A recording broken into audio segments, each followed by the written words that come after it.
Bonsoir. Je m'adresse à des personnes connues que je connais et peut-être à l'une ou l'autre personne qui découvrira cette vidéo. J'ai attendu avant de faire une forme de coming out. Pas de complotiste, je ne me considère pas comme complotiste, mais clairement, je ne me considère pas non plus comme quelqu'un qui accorde son crédit d'emblée à qui que ce soit, et encore moins à ceux qui sont dans des conflits d'intérêts, là où il y a convergence de pouvoir. Un pouvoir financier, symbolique, statutaire, un pouvoir de jouissance. La jouissance du pouvoir, là où il y a convergence, il y a souvent corruption. Ici, comme je pense la plupart d'entre nous, même si nous le vivons tous différemment, il y a cette fameuse crise pandémique, avec des guillemets, parce que les critères, comme vous le savez, de l'OMS et d'autres organisations ont changé pour inscrire une épidémie sous le sceau d'une pandémie. Alors d'emblée aussi, j'ai envie de dire que il est mieux que je parle en toute humilité, c'est-à-dire je ne suis pas biologiste ou médecin de formation, je suis psychologue et tout simplement je suis humain, mais quelqu'un qui aime bien, est-ce que j'aime ça, qui en fait un outil et dans une certaine mesure une arme de pouvoir réfléchir et surtout d'avoir appris avec des scientifiques. J'ai quand même fait un stage dans l'équipe de Varela, qui est un biologiste, qui était des rares scientifiques qui cherchaient avant toute chose à avoir the big picture, à sortir des ornières, à avoir un point de vue global, synchronique entre les différentes disciplines transdisciplinaires. Donc je pense, en tant que psychologue, d'ailleurs je me présente comme psychologue intégratif. Mon idée avant toute chose, c'est de pouvoir faire les ponts, les liens, formation aussi en systémique, une vision un peu plus globale, c'est-à-dire ce qui t'apparaît, faire les liens entre, j'avais aussi fait de la recherche en statistique, pouvoir mettre en exergue des corrélations. Alors corrélation ne veut pas dire causalité, mais donc de quand même tenter autant que faire se peut de mettre en lien, en résonance, différents phénomènes qui semblent converger, s'amplifier, avoir un effet l'un sur l'autre, ou en tout cas être liés par un facteur tiers à découvrir qui les fait se corréler. Alors bref, je ne vais pas faire de l'épistémologie ici. J'ai quand même envie de dire, parce que je pense, dans mon parcours en tout cas, dans cette crise, le fait d'avoir eu certains porte-parole, des personnes qui ont osé et qui osent encore parler, que ce soit par les médias interposés, médias alternatifs, mais aussi que j'ai pu rencontrer, des personnes aussi qui restent cachées, des groupes aussi, je ne vais pas en dire plus, vu qu'ils sont cachés, qui ont été organisés en présentiel, parce qu'on a besoin de soutien, entre professionnels, mais entre humains tout simplement, et des groupes aussi qui sont actifs en distanciel. Il y en a un que je peux citer, c'est Réinfo Covid, auquel je fais partie actuellement en tant que psychologue, et j'en suis ravi, même si c'est une implication encore assez réduite, sous forme d'un écrit, un manifeste qui est en phase de préparation. Alors, moi, oui, ce que je voulais dire, c'est que je pense qu'on a besoin de certains porte-parole. Alors ça, je pense que j'ai une petite stature à ce niveau-là, mais néanmoins, peut-être autant les grands que les petits, on peut être une source d'inspiration et aussi rentrer dans une forme de synchronie. Parce que parfois on s'identifie aussi plus simplement vis-à-vis de quelqu'un comme moi, ou qui n'avait peut-être pas grand chose à dire mais qui s'est quand même positionné, et ça peut me toucher, me donner un élan. Parce que de mon point de vue, clairement, je pense que nous sommes dans un état de guerre. Alors une guerre, on pense souvent au bruit des canons. Même si on ne les voit pas vraiment, il est évident, et je n'apprends rien, qu'on exerce sur la population une contrainte psychologique et physique par le chantage qui est exercé, surtout pays limitrophes, moi qui suis de Belgique, la France, mais en Belgique certainement une contrainte psychologique de par la stigmatisation qui est faite vis-à-vis des récalcitrants à la vaccination. Alors moi je voudrais dire d'emblée que si je parle en mon nom propre, et ceux avec qui je me lie, je ne suis pas récalcitrant de principe, ce serait une forme de dogmatisme, mais plutôt dans une démarche de prudence. Chez les Grecs, c'était mon prof de philo, on parlait de la phronésis, c'est-à-dire la prudence vue comme vertu. Ce qui me sidère en tant que citoyen, c'est que le fait de oser critiquer, avoir un point de vue, vouloir tout simplement réfléchir, s'enquérir, en fait, bref, ce que normalement on est censé faire en tant que citoyen, et certainement en tant que chercheur, à l'université c'est ce qu'on m'a appris, est maintenant vu comme une marque de désolidarité par rapport à l'effort de guerre et le fait qu'on devrait se soumettre aux injonctions. Alors moi ce que j'ai appris, c'est que la science, si ça devient religion, c'est plus de la science, c'est du scientisme, c'est-à-dire de l'idéologie qui utilise, qui instrumentalise la science et les outils, souvent de manière biaisée, pour imposer avec les rouages politiques, voire policiers, son point de vue. La science, par définition, c'est presque Descartes. Je pense donc je suis, on pourrait dire je doute. La science, c'est quelque chose de dynamique, c'est-à-dire thèse, antithèse et synthèse, et puis ainsi de suite. C'est-à-dire la science permet, comme en démocratie d'ailleurs, le débat contradictoire, la controverse, le débat, l'opposition, non seulement la soutient, mais l'encourage. Alors évidemment avec des arguments. Ce qui est sidérant, pour reprendre le même terme, c'est qu'apparemment, depuis le début, on nous empêche de réfléchir et on est discrédité d'emblée parce qu'on a fait le mauvais jeu de la stigmatisation. En fait, on pourrait presque prendre le plaidoyer du racisme, c'est-à-dire on nous a caricaturés. Alors j'ai rien contre les caricatures, tiens, Charlie Hebdo, c'est pas ma tasse de thé, mais on s'est battu pour permettre la caricature, mais là quelque part j'ai envie de me battre pour que la caricature ne soit pas en tout cas un motif pour clore le débat.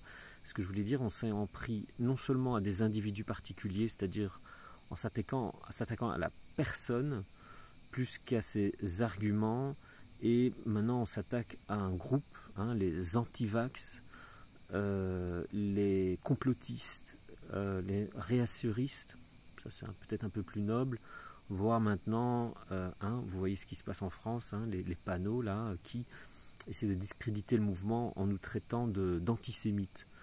Donc une belle manière qui était déjà utilisée à l'époque pour empêcher toute critique de la politique d'Israël. On ne pouvait pas critiquer la politique israélienne sans être taxé d'antisémite. Je reprends l'exemple ici, on pouvait pourtant. Si les antisémites sont certainement anti-israéliens, ça ne veut pas dire que d'emblée, ceux qui ont critiqué, argumenté de la politique israélienne ne sont pas nécessairement antisémites ou nazis. Alors ici c'est un peu le pareil. Cette façon de clôturer le débat, ou l'empêcher, voire l'interdire, voire le punir, dans l'idée que si on souhaite en fait ne pas se faire vacciner parce qu'on voudrait que les critères appliqués normalement pour le vaccin, pour les autres vaccins, soient respectés autant que faire se peut ici pour ces fameux vaccins ARN, à ce moment-là, on est vu comme des personnes, des pestiférés, des personnes qui ne voudraient pas s'impliquer, faire son acte citoyen, voire qui mettrait en danger la collectivité, voire tout simplement anti-vax. C'est complètement faux. Si de nouveau il y a des, soyons logiques, si sans doute les anti-vax sont anti-vaccins Covid, tous ceux qui sont anti, ou en tout cas qui mettent une mesure de prudence vis-à-vis du vaccin anti-Covid, ne sont pas nécessairement anti-vax. Moi-même je suis vacciné de plusieurs choses. J'ai mon carnet de vaccins que j'ai perdu, mais bon, qui est récemment, qui est plutôt complet, et même plus vu que je voyage régulièrement.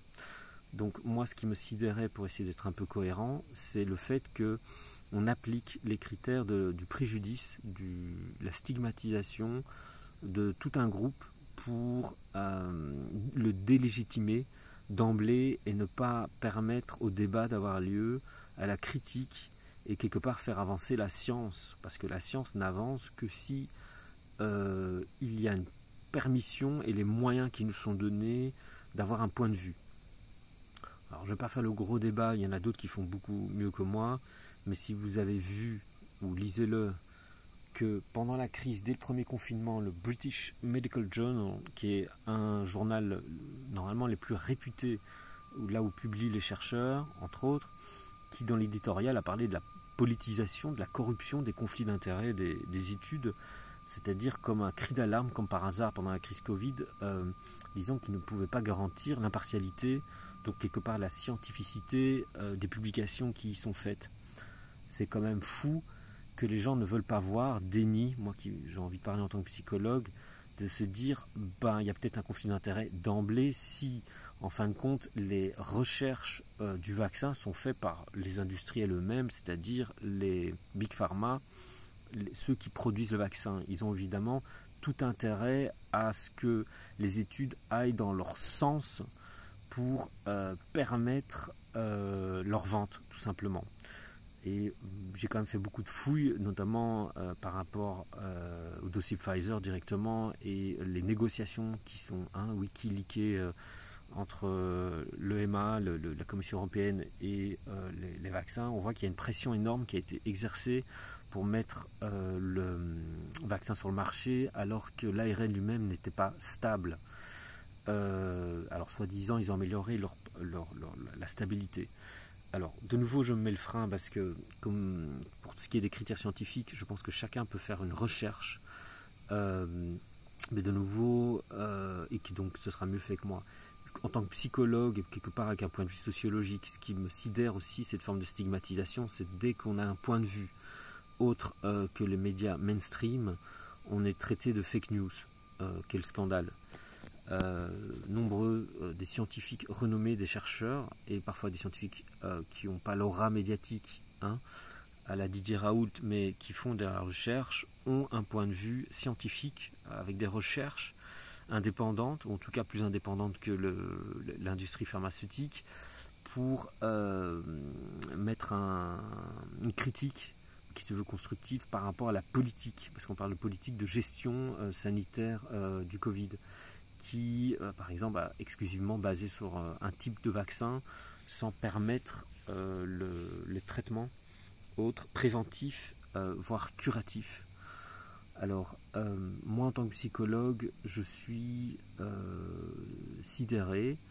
J'ai, dans cet humble témoignage, depuis la crise Covid, j'ai travaillé 16 heures par jour pour assurer un flux de patients extrêmement inquiets par la situation du Covid, une impossibilité de se projeter dans l'avenir, ou en tout cas un avenir inquiétant, une précarisation par rapport à leurs acquis, leur emploi, leurs enfants, leur santé, et ceux qui allaient mal allaient encore beaucoup plus mal. S'il y a bien quelque chose qui fait tenir les personnes, c'est la capacité de s'imaginer et d'y participer, de construire un avenir meilleur. j'y crois toujours, mais effectivement, ce qu'on semble nous réserver, c'est plutôt un avenir, je vais lâcher le mot, techno-communiste. Et d'ailleurs, mon point de vue, peut-être irrationnel, je pense pas, je l'ai pu le ressentir, le voir, le visualiser, et puis le confirmer. Ce terme techno-communiste, je n'ai pas de base vraiment, comment dire, directe, de preuve, mais j'ai un point de vue qui peut sonner complotiste, mais si on regarde les flux financiers des laboratoires, des groupes d'assurance, du laboratoire Wuhan, qui en fait est le propriétaire ou qui a investi les NIH, le gain de fonction du virus pour le rendre transmissible à l'humain, alors qu'il n'était que transmissible entre animaux. Bref, me limitant à mes compétences, je perds le fil là, je suis extrêmement inquiet de cette interdiction de penser, de par la taxation, la stigmatisation de fait d'avoir un point de vue autre que la doxa. Voilà, le point que je voulais dire, c'était dès qu'on a un autre point de vue, le fait d'être taxé de fake news. Il suffit de connaître un peu l'histoire pour savoir que toute vérité ne vient pas nécessairement de la télévision et des magazines et même des journaux scientifiques. British Medical Journal, que je citais tout à l'heure, le dénonçait, le décriait, et que donc oser dire d'emblée comme interdiction de débattre que dès qu'on a un autre point de vue, on est taxé de fake news, c'est extrêmement grave. Je pense que clairement, on est rentré dans un embrigadement type sectaire. Sauf que la secte, là c'est beaucoup plus inquiétant, c'est pas un sous-groupe, c'est devenu un méga groupe mondial, et que plutôt on nous a sectarisés, c'est-à-dire ceux qui ne voudraient pas rentrer dans la secte sont vus comme des gens faisant partie de la secte, des anti-vax, complotistes et compagnie, gilets jaunes, nazis ou je ne sais pas quoi.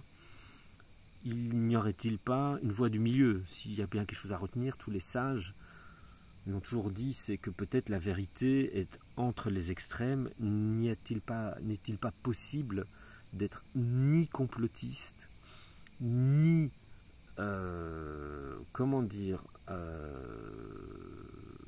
doxa sanitaire, média mainstream? N'est-il pas possible d'avoir un point de vue pondéré qui n'appartienne pas à un camp? Il est peut-être temps qu'on puisse se dire qu'il y a des gens qui veulent agir et réfléchir, pas nécessairement pour défendre leur intérêt propre ou l'intérêt de leur corporation, de leur ethnique, de leur statut, de leur fonction. Et moi j'ose encore y croire. Alors on a peut-être tous des intérêts, et c'est là-dessus où ça fait mal. Cette peur archaïque qu'on a tous mis au banc de la société. Donc d'être sectarisé malgré soi, dans un sous-groupe, genre de outcast, comme en Inde, les intouchables, et une peur que tout le monde se croit, parce que je pense que c'est une histoire de croyance, ne se sent ou croit ne pas avoir les moyens, le courage, l'envie tout simplement d'assumer. Parce que pour faire partie maintenant de la société, il faut avoir fait ce vaccin. Ça ressemble quand même étrangement à ce qui se passe dans certaines sociétés. Il y a quelques années, quelques siècles, si vous n'alliez pas à la messe du dimanche, si vous n'étiez pas baptisé, vous étiez un rebouteux, un sorcier à brûler sur le bûcher. Il y a toujours eu ces enjeux-là de faire partie du rite, du dogme d'une société pour en faire partie. Mais à ce moment-là, on n'est plus dans une société démocratique, on est une société totalitaire. Et effectivement, verra qui voudra voir, entendra qui voudra entendre. Ne sommes-nous pas dans les prémices, ou même peut-être déjà sans doute au-delà, d'un basculement totalitaire, sanitaire, technocommuniste, où effectivement pour faire partie de la société, quelque part il faut se dissoudre dans la société, c'est-à-dire renoncer à son libre arbitre, renoncer au sujet. Pourtant, là où j'admire l'Occident, c'est justement la place du sujet, le respect du sujet, de l'individualité, même si faisant partie de la société. Là on a un basculement, on se plaignait de l'individualisme, de l'égoïsme des gens. Là maintenant c'est justement ce qu'on brandit, que les non-vaccinés ou ceux qui ne sont pas prêts encore à le faire, ou ne sont pas convaincus, comme moi, même si je reste ouvert, je fais ma recherche, et je peux être patient, sont vus comme des gros égoïstes individualistes, effectivement des critères qui assez exacerbés dans la société occidentale, versus maintenant ce nouveau communautarisme soi-disant solidaire où au nom de soi et de chacun il faudrait se soumettre à la picouse. Et sans doute autre contrainte, c'est pas la première soumission qui nous est imposée, et c'est sans doute pas la dernière, c'est sans doute même la boîte à Pandore qu'on ouvre en acceptant de se soumettre à cette piqûre. Je ne parle pas juste d'une troisième dose, mais je parle d'autres contraintes. Oui, ce que je disais que j'avais pu ressentir ou visualiser, c'est qu'un point de vue, j'en sais rien, mais une hypothèse, on va dire, c'est que je pense que nos démocraties ont clairement compris qu'ils ne faisaient pas le poids par rapport à la Chine, la superpuissance chinoise. Ce que je veux dire par là, c'est que leur démocratie leur coûtait trop cher par rapport à cette dictature capitaliste qu'est la Chine, communiste, et que je pense qu'effectivement, en tout cas je pense qu'on peut le penser, c'est que si je ne veux pas aller jusque là, que ça a été créé de toutes pièces, mais peut-on penser, est-ce que j'ai les moyens de le dire avec certitude? Non.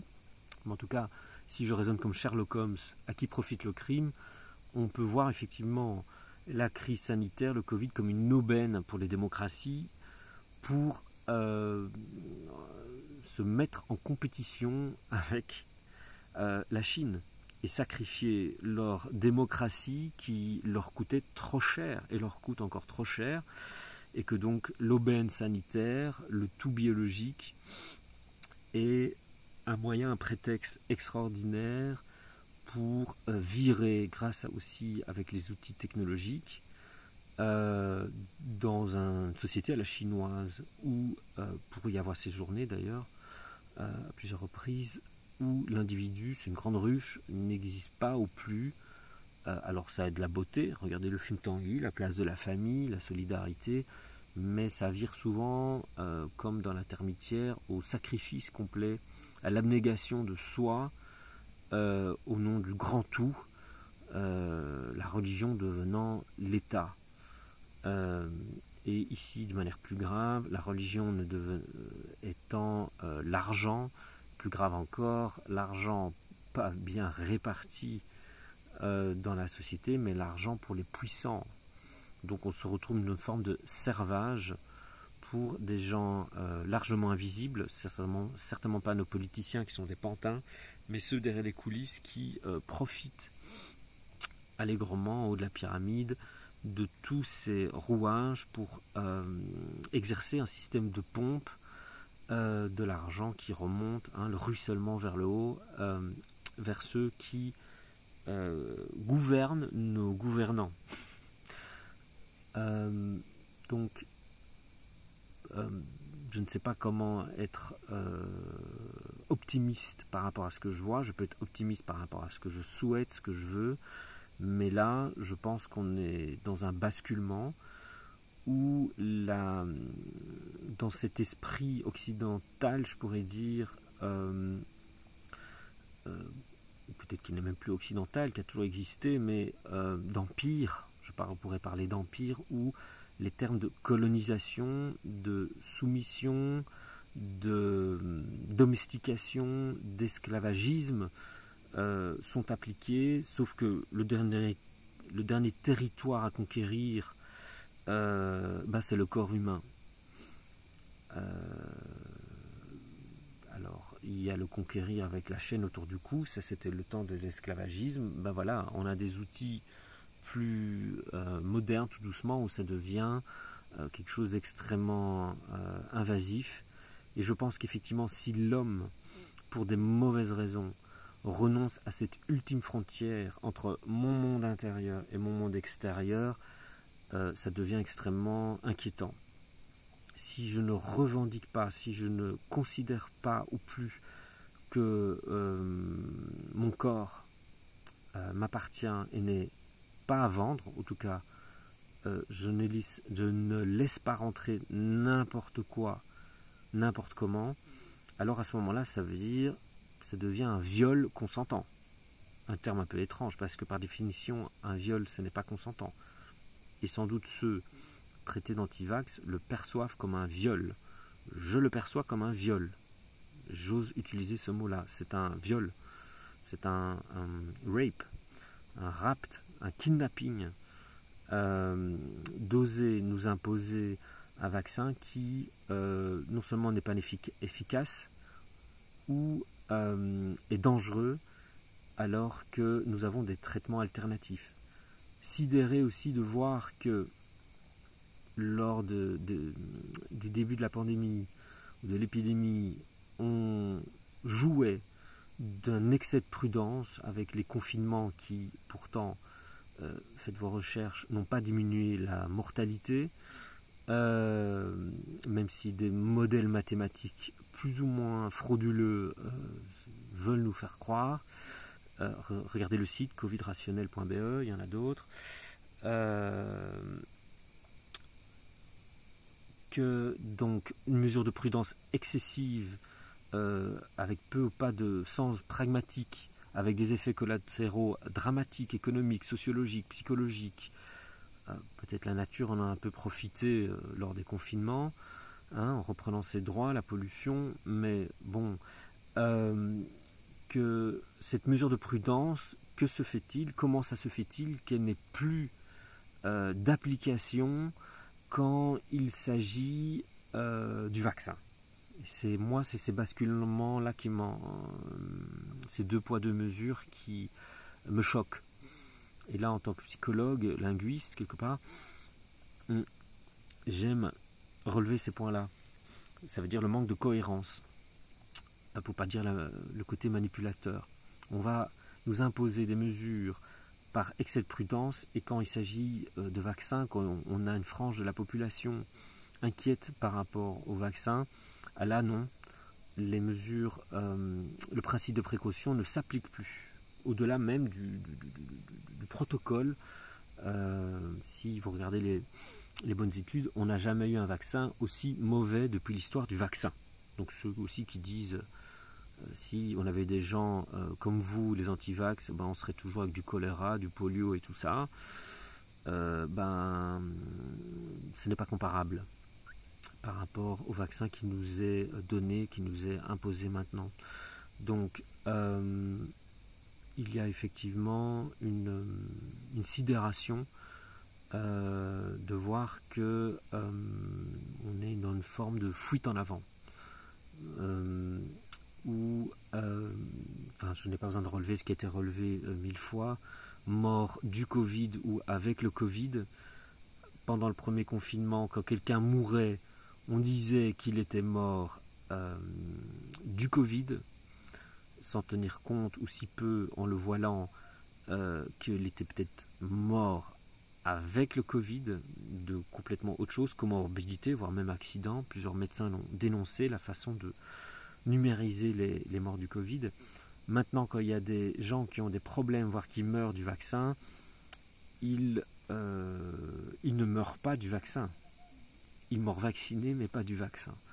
Donc, il y a quand même l'idée que là, une forme de signe en tout cas, qui a peut-être un parti pris.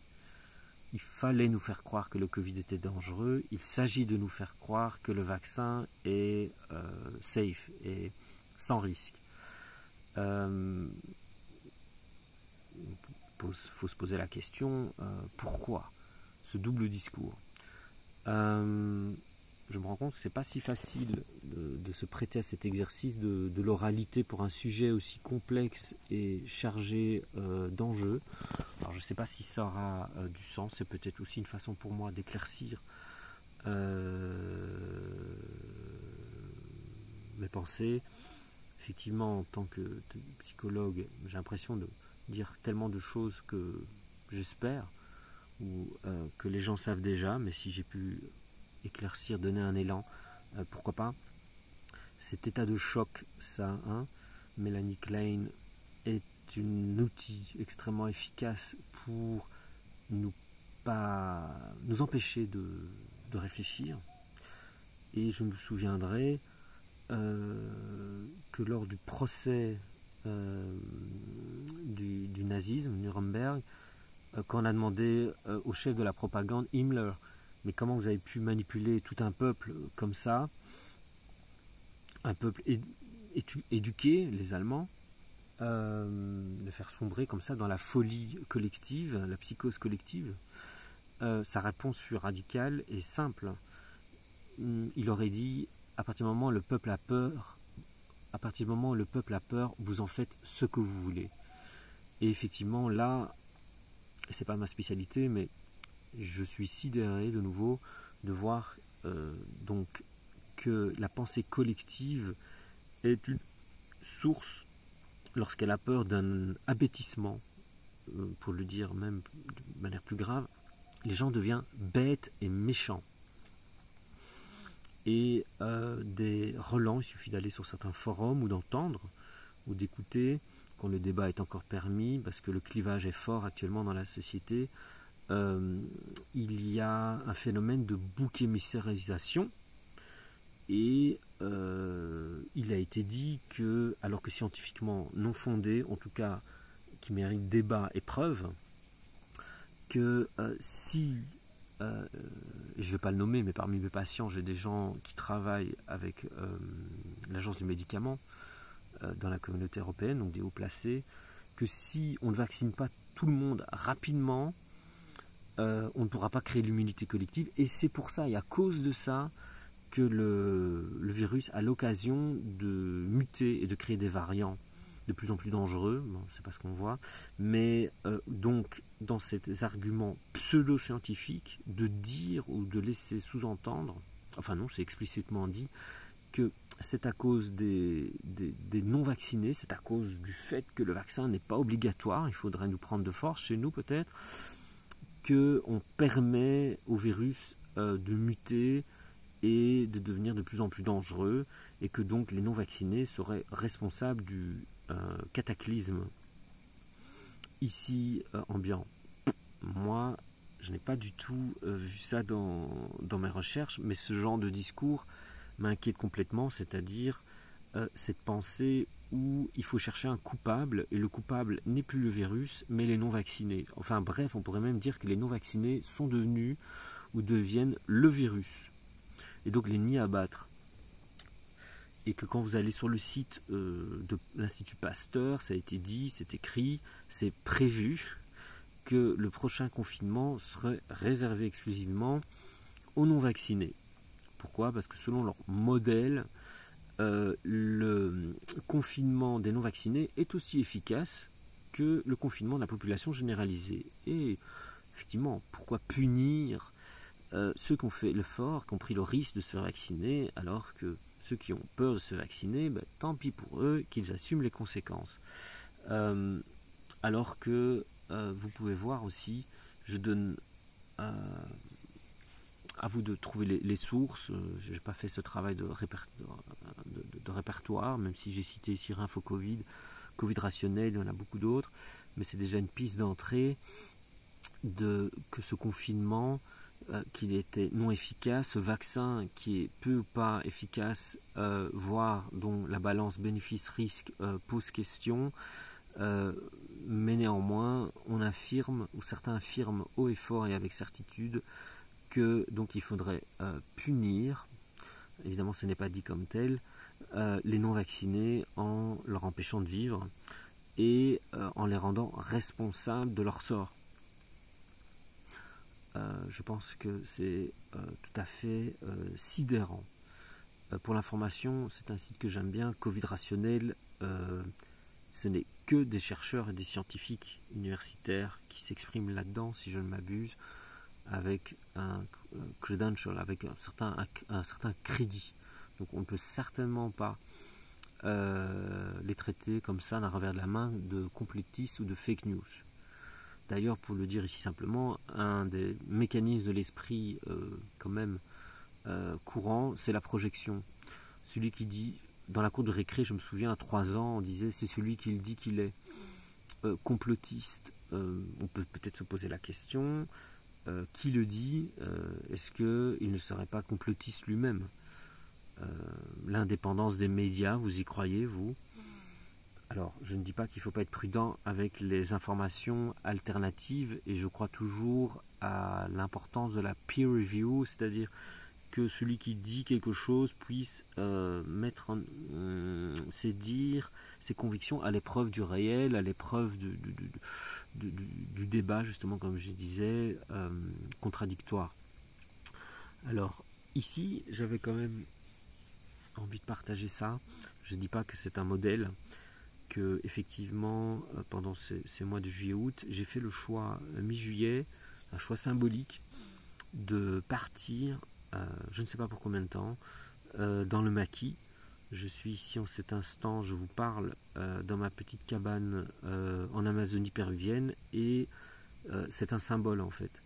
Un symbole de se trouver dans, il y en a d'autres, mais un des berceaux d'une autre forme de médecine qui est étudiée d'ailleurs, comment dire, parfois efficacement, parfois d'une manière très prédatrice de nouveau, hein, ou parfois d'une manière plus anthropologique, plus respectueuse des savoirs. C'est cette démarche que j'essaie d'adopter, c'est-à-dire on n'apprend pas en voulant prendre et piller, mais il s'agit de se mettre plus dans une démarche initiatique, d'apprendre en écoutant ceux qui savent, en tout cas ceux qui vivent dans ce bassin-là, dans cette culture. Ça ne veut pas dire qu'on ne peut pas adapter, mais je trouvais personnellement, même si ce n'est pas la première fois que je viens ici, un symbole fort pour moi de prendre le maquis, même si le Pérou est aussi, comment dire, cuisiné à la sauce Covid, mais peut-être avec une marge de manœuvre plus grande, mais en tout cas pour moi, énergétiquement, mot à bout, va me traiter de... Mais je veux dire symboliquement de me retrouver dans un endroit où la médecine globale holistique veut encore dire quelque chose. Même si je ne rejette pas d'un revers de la main la médecine occidentale. J'ai voulu en tout cas néanmoins rester actif, même si c'était plus dans la prise d'information. Il y a eu un petit partage d'écriture, de diffusion de l'info par rapport à ce qui se passe, et c'est pas le fait que je sois là qui me rend moins inquiet de ce plan machiavélique, je pense, qui se déroule, en tout cas qui écrase comme un rouleau compresseur nos principes, nos droits courageusement acquis par nos ancêtres, les droits démocratiques, les droits, comment dire, aussi à la science, plutôt qu'une théocratie, un scientisme qui ne permet pas de faire évoluer les choses. Excusez-moi, j'ai été perturbé par un bruit, mais bon, dans la forêt, il y a parfois des choses. Et effectivement aussi, pour se renforcer, si j'ai quelque chose à dire, on a besoin plus que jamais de se renforcer, et ça a été très dur, je pense, pour vous aussi, pour moi en tout cas, de l'idée que quand on ingurgite des informations moins réconfortantes peut-être que celles qu'on nous donne dans les médias mainstream, et je pense que c'est pour ça que les gens s'y accrochent, il faut une certaine assise. Je me rends compte que ce genre d'infos nous touche d'autant plus qu'elle est collective. La peur collective crée comme un vortex, et que quand ça rentre dans notre corps émotionnel, dans notre émotionnalité, ça crée une résonance extrêmement inconfortable qui peut pousser à des phénomènes de dissociation. Je me coupe de mon ressenti, ou comme c'est un problème chronique qui ne peut pas être résolu comme ça, comme c'est difficile de se mettre des œillères vu qu'on est touché et que ça a des implications à pas mal de niveaux de notre vie, il n'est pas du tout facile de neutraliser cette émotion-là. Ces émotions-là, ce ressenti, cette inquiétude, et aussi de retrouver une part de libre arbitre d'action dans sa vie. Mais il faut croire, effectivement c'est quelqu'un que j'admire, même si critiqué, on s'est attaqué à sa personne, mais le docteur Fouché qui parle qu'effectivement il s'agit de se positionner, si je m'abuse il a pris un peu le maquis aussi, mais aussi d'imaginer encore un monde de demain, un monde meilleur avec des circuits courts, écologiques, économiques, politiques peut-être, sanitaires. C'était de mes projets, éco-village, éco-lieu où on peut encore, espérons-le, battons-nous pour et plutôt que contre, un autre mode de vie, une autre manière de faire société. Sans doute société à une échelle plus réduite, mais tant mieux, parce que ça veut dire aussi qu'on ne se fait pas, au moins téléguidé, télescopé par des gouvernants découplés de la réalité, si ce n'est de celle de leur portefeuille et de leur soif de pouvoir. Depuis longtemps, je ne sais pas vous, je pense qu'on est dans une médecine qui est teintée, à l'image de notre société, une médecine de guerre, qui est encore dans son délire de toute puissance. Pour une anecdote peut-être amusante, moi qui suis pas mal dans le chamanisme, j'ai vécu presque 3 ans en Himalaya aussi, quand je suis revenu en 2007, de nos jours on peut parler un peu de chamanisme sans passer pour fou, merci Corinne Sombrin et d'autres, j'ai eu une transe avec mon tambour où je me suis retrouvé dans un dialogue avec un virus, je ne sais pas lequel, mais un virus, et c'était un peu étrange, parce qu'il ricanait, parce qu'il me disait de but en blanc en face que vous avez beau essayer de m'anéantir, vous ne pouvez pas. Je change, je m'adapte à vos armes, à votre volonté d'anéantissement, et plus vous essayez de m'écraser, de m'annihiler, plus je mute, je pourrais dire maintenant, je me transforme. Vous ne pouvez qu'apprendre, vous ne pouvez que apprendre à vivre avec moi, à cohabiter. Et de ce que je retiens ici en Amazonie, on a une autre vision. Il y a bien des plantes qui tuent, il y a bien des animaux dangereux, il y a bien des maladies, il y a bien des mauvais esprits, des sorciers, tout ce que vous voulez. Mais l'idée, ce n'est pas d'anéantir le mal. Ça, c'est le manichéisme qui a foutu en l'air et qui fout encore en l'air notre société. Il s'agit d'apprendre à vivre avec, mais apprendre à se renforcer, système immunitaire, apprendre à cohabiter pacifiquement, même si ça implique de se défendre et de se protéger de ce qui pourrait nous nuire. Mais il n'y a pas l'idée de toute puissance, délire de toute puissance, d'anéantir tous les agents. Il n'y a pas cette idée de mettre tous les animaux sauvages en cage pour pouvoir se balader tranquillement dans la forêt amazonienne. Non, on fait attention. Il y a une manière d'apprendre à vivre avec les nuisibles entre guillemets qui participent de l'écosystème. Dans quelle mesure les virus comme le reste font partie de l'écosystème, ou dans quelle mesure aussi ils sont un symptôme d'un écosystème complètement abîmé. Donc c'est peut-être pas le virus le problème, c'est peut-être le bassin qui lui a permis d'émerger, ou comme apparemment, je n'ai plus son nom, celui qui peut-être adversaire de Pasteur, il disait le problème c'est pas le virus, c'est le corps affaibli qui a permis au virus de s'adapter et de se développer en lui. Donc je pense que cette médecine de guerre, je n'y crois pas. Je pense que, comme dans le yoga, la guerre ne peut pas amener à la paix. Le poison ne peut, comment dire, l'empoisonnement ne peut pas mener à la santé. Ou alors, pharmacone, il faut apprendre à le doser et à l'utiliser. Et là, je pense que le vaccin ARN, un moindre mal, j'en doute encore, personnellement. Et je pense collectivement, nous sommes en fait beaucoup plus nombreux que ce qu'on pourrait nous faire croire. Ce qui me sidère aussi en tant que psychologue, et là effectivement il y a une forme de déception de la bêtise ambiante, même si j'en doutais déjà pas tellement, quand je vois à quel point les gens, quand il y a un intérêt en jeu, sont prêts à mentir et à se mentir à eux-mêmes, se faire croire qu'ils croient alors qu'eux-mêmes ils doutent. C'est bien quelque chose que j'ai appris en laboratoire de psychologie de la religion. Plus les gens croient, en fait, plus ils doutent. Mais comme ils ne savent pas vivre le doute sans une anxiété, il y a un problème d'émotion lié au doute, ils s'enferment dans une certitude, d'une manière rigide, besoin de clôture cognitive pour se soulager, quitte à dissocier et se faire croire qu'ils croient. On voit ça avec tous les fondamentalismes. On s'accroche à une certitude parce qu'on a le sentiment égotique que si je n'ai pas ces certitudes, je m'écroule, je rentre dans une forme de nihilisme. Alors que de nouveau, la voie du milieu, c'est je peux assumer le doute sans angoisse, je peux m'ouvrir à l'incertitude, je peux explorer, je peux découvrir, je peux me remettre en question. Et c'est cette attitude-là qu'il faut revendiquer individuellement et collectivement.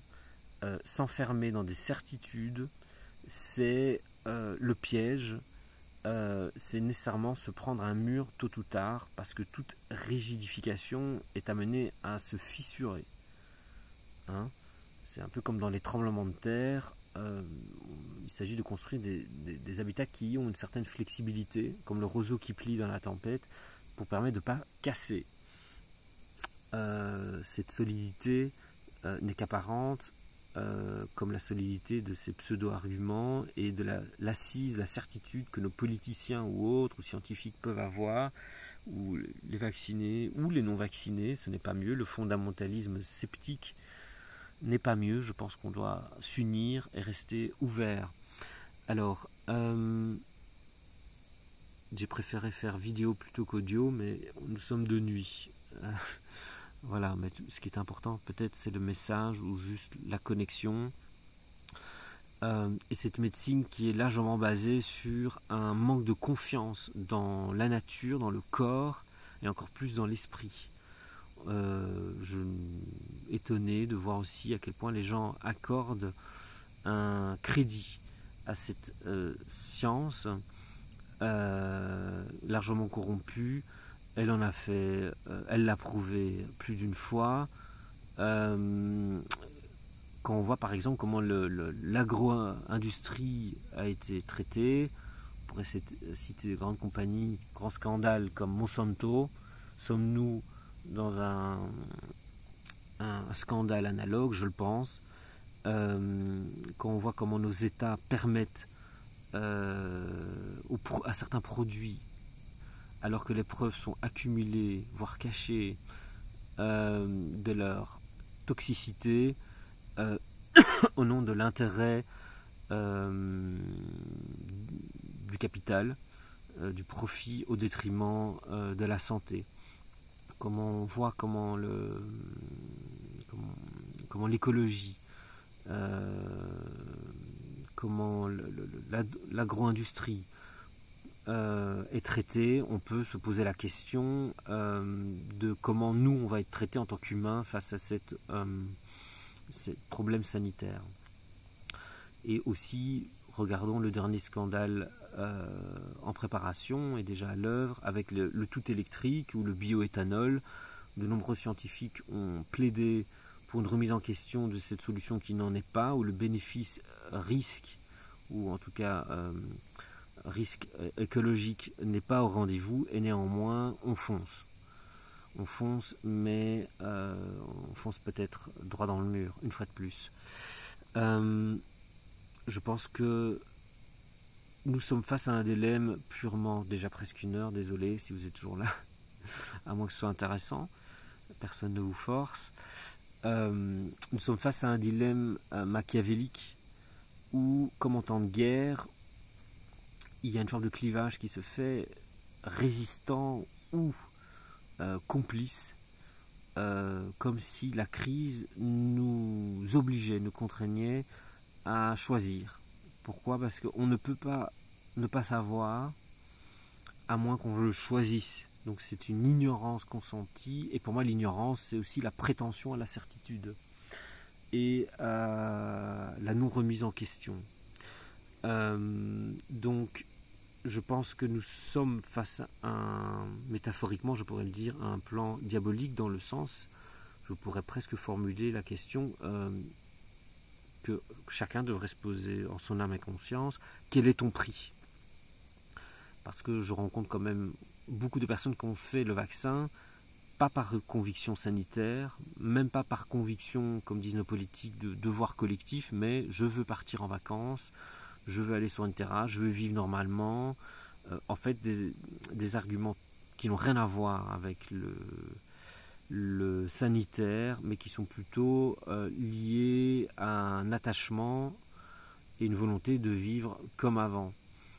Je pense que en temps de guerre, en temps de crise en tout cas, on est confronté effectivement à son ombre, et idéalement à sa lumière aussi, à des choix et à se poser la question ici, quel est mon prix? Est-ce que je suis à vendre? Parce que je pense que indirectement c'est ce qui se passe.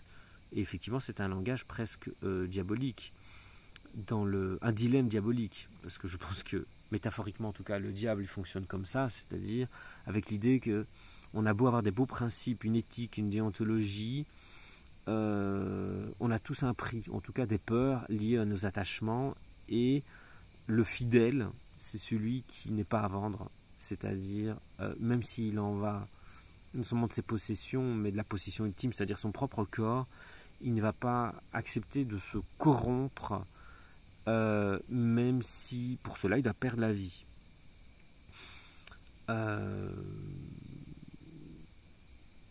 Donc je pense qu'il faut se poser la question: est-ce que je suis prêt à renoncer à certains conforts, à certains avantages, ou momentanément du moins, il faut rester optimiste, ou est-ce que, j'utilise un terme fort, je suis prêt d'emblée à me prostituer? Alors excusez-moi, je veux fustiger personne qui s'est fait vacciner, mais ça n'engage que moi peut-être.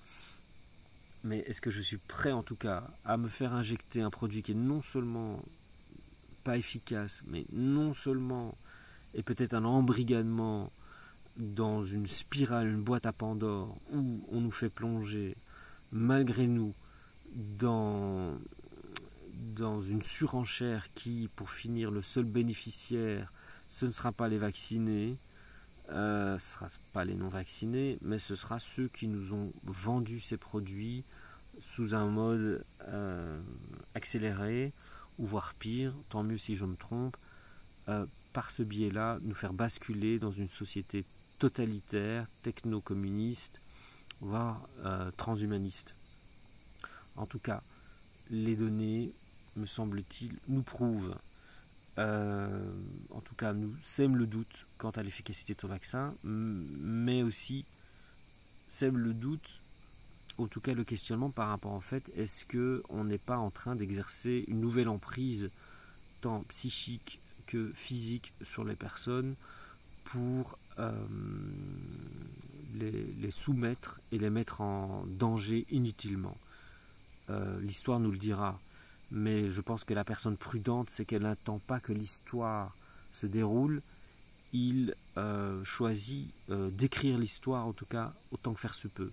Et la passivité, la compromission des personnes par rapport à cette page de l'histoire qui s'écrit ici individuellement et collectivement est plus qu'inquiétante.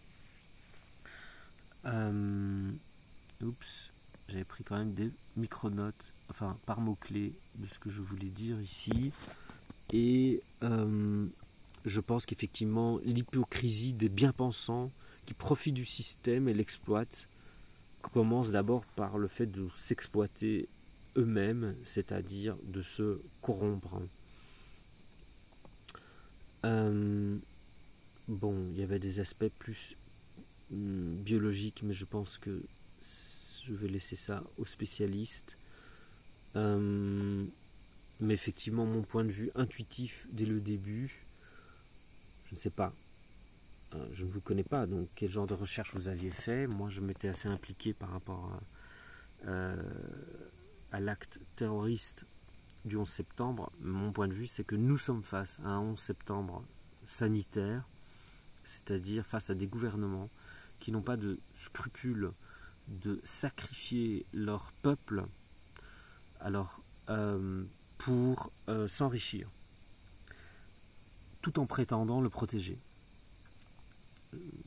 Faites vos recherches, de nombreux indices poussent à croire, et ce n'est pas la première fois, et malheureusement apparemment pas la dernière fois, que nous avons des gouvernements qui sont prêts, inside job, à sacrifier leur peuple, à créer le problème, comme dirait Chomsky, pour amener la solution. Soi-disant la solution, mais une solution qui nous fait perdre de plus en plus, non seulement notre dignité, mais notre liberté, et même notre sécurité. Et ici, sécurité sanitaire. Nous avons un 11 septembre sanitaire. Nous nourrissons le problème pour réamener une solution, c'est-à-dire jouer sur les deux tableaux. Comme Hitler était soutenu par Wall Street, faites vos recherches, comme les armes de destruction massive qui ont donné la légitimité, soi-disant légitimité pour attaquer Saddam Hussein, qui n'était pas un saint, d'accord, on n'a jamais trouvé ces armes de destruction massive, mensonge d'État, une fois de plus, si ce n'est les armes que les Américains avaient vendues eux-mêmes à Saddam Hussein. Les Moudjahidines, qui a soutenu les Moudjahidines, si ce n'est la CIA, les Américains pour contrer les Russes et d'autres projets macabres. Donc on nourrit l'ennemi pour après venir en sauveur et prendre tout ce qu'il y a à prendre. Et on gagne sur les deux tableaux. Cette politique, renseignez-vous, effectivement Chomsky, j'apprécie, en parle, cette politique impérialiste qui fait partie quasiment, c'est le même algorithme qui s'applique à chaque fois dans cette géopolitique de conquête et de soumission, je pense sincèrement qu'elle est à l'œuvre ici. Comme certains informaticiens, avec peu ou pas de scrupules, ont créé un virus, tiens, pour après nous vendre, bon gré mal gré, un antivirus. Et ainsi de suite, parce qu'il faut les mises à jour. Tiens, évidemment ça fait peur de parler de ça, je suis en train de me griller peut-être. Bill Gates, spécialiste de l'informatique, comme par hasard maintenant, impliqué fortement dans le sanitaire. En tout cas, cette manière de procéder mafieuse, on peut se poser la question si elle n'est pas à l'œuvre une fois de plus. Ce qui est tout à fait intéressant, c'est de voir que beaucoup de thèses complotistes décriées par les médias mainstream finissent par s'immiscer dans les médias mainstream et dans les journaux scientifiques. Donc, notamment la question d'où vient le virus. Est-ce que c'est une création naturelle? Est-ce que c'est le fameux pangolin ou la chauve-souris? Ou ce serait une fuite de laboratoire, c'est-à-dire issue de l'ingénierie terroriste, oui, biomilitaire. Donc sommes-nous dans une guerre biotechnologique? Nous avons des raisons en tout cas de le penser ou de le craindre, et sommes-nous les victimes de cela? Donc sommes-nous attachés à nos possessions, voire possédés à nos attachements, au point que nous sommes prêts à nous soumettre, pour des mauvaises raisons, à des mauvaises choses? Et où sommes-nous prêts enfin à revendiquer le fait que nous ne sommes pas à vendre, nous ne sommes pas des Kobe, nous ne sommes pas du bétail, même le bétail ne devrait pas être traité comme ça, et nous revendiquons une souveraineté, une certaine souveraineté qui ne fait pas fi d'un élan solidaire. Ce n'est pas un acte égoïste que pas vouloir se faire vacciner, c'est en fait revendiquer une santé véritable. Et cette crise, en fait, dans ce sens-là, est une merveilleuse opportunité pour, dans cette période apocalyptique que nous traversons, pour réveiller l'obscurité, ce qui doit être purifié, en fait, de notre société et en chacun d'entre nous. Si eux osent parler du Great Reset, sommes-nous prêts à revendiquer et à se donner les moyens du grand réveil, de la création d'une société autre qui peut-être comme le phénix devra renaître de ses cendres, même si, souhaitons-le, nous ne sommes peut-être pas obligés de partir ex nihilo, table rase, et que tout soit détruit pour arriver à un renouveau. Mais en tout cas, il y a sans doute une déstructuration nécessaire. Je me souviens qu'en neurosciences, on nous apprenait, enfin on percevait à travers la neuroimagerie que la cohérence émergeait du chaos. Une nouvelle cohérence émergeait du chaos à travers donc une symphonie neuronale. Est-ce qu'on va se permettre, est-ce qu'on va se donner les moyens que de ce chaos émerge une nouvelle symphonie? Hop. Et peut-être ne pas dépasser l'heure, c'est déjà beaucoup avec tout ce magma d'infos qu'on a.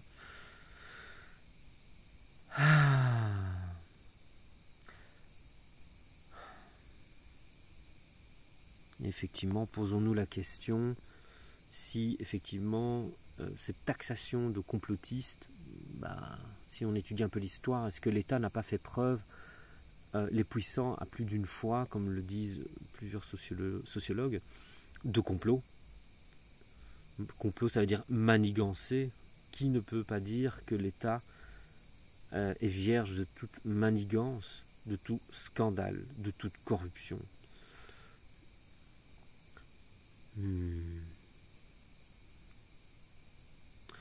Donc appel à la résistance, à s'organiser afin de survivre dans ou en dehors du système, voire en créant un autre.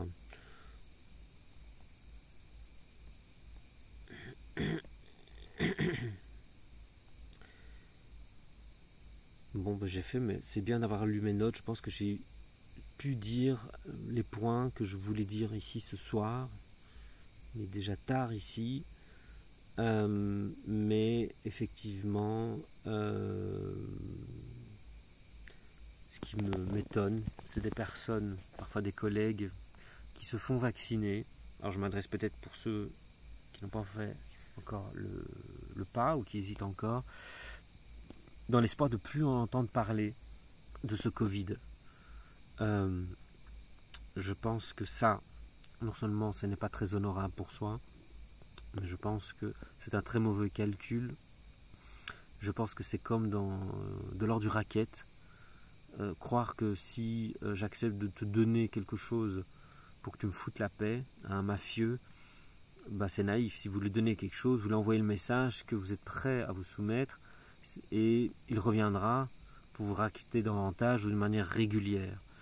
La corruption, a tendance à s'amplifier et nous avons besoin de personnes qui osent envoyer le message haut et fort que la limite est déjà atteinte et que nous ne permettrons pas à cette corruption d'État, cette corruption scientifique, cette corruption politique de corrompre nos corps. Voilà, je vous salue et ravi d'entendre vos feedbacks éventuellement. Au revoir.